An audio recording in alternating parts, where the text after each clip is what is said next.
What Christians have to always remember is that the religion of Jesus was Judaism, not Christianity. Jesus was a Jew. He was never a Christian. Not only did he live Judaism, practice Judaism, and die for his Judaism, he actually says in Matthew chapter 5, verse 18, that anyone who doesn't keep every last letter of the law will be the least in the kingdom of heaven. That's an incredible statement, that Judaism is eternal and its laws are eternal.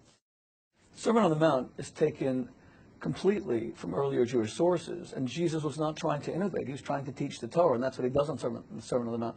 One of the chapters in Kosher Jesus traces most of the Sermon on the Mount, line by line, verse for verse, straight back to their earlier biblical origins, whether it's in the book of Psalms, whether it's in the 5 books of Moses, whether it's in the prophets. Jesus was restating Torah teachings. And this is absolutely clear. There is no break. Even where people come along and say, oh, but Jesus was trying to demonstrate that the Old Testament, what we call the Hebrew Bible, there's nothing old about it to us. Old seems to imply that it's discarded and it's been replaced. It's not. Our Torah is in full force, is in full effect and force. But Jesus says, for example, you have heard, an eye for an eye and tooth for a tooth, but I say, turn the other cheek. First of all, everyone knows, who's ever studied Judaism, they're going back to the very foundation of Judaism. An eye for an eye was never translated literally as some sort of barbaric act that you would take out someone's eye. It was always monetary compensation.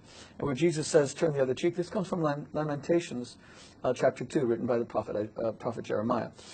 So in the book, I traced back all his teachings to its earlier Torah origin, because Jesus was not coming to innovate and start a new religion. He was coming to reinforce the Torah, as he makes very clear in Matthew chapter 5.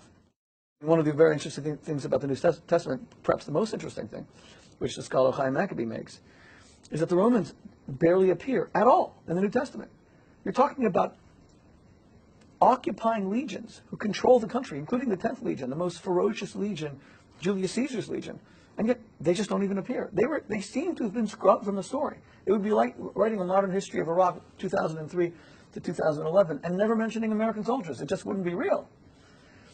So I'm not asking my Christian brothers and sisters to accept my argument that there was significant editing to de-Judaize Jesus. What I am saying is that even within their own belief context, the Council of Nicaea firmly established that Jesus is both fully human and fully divine.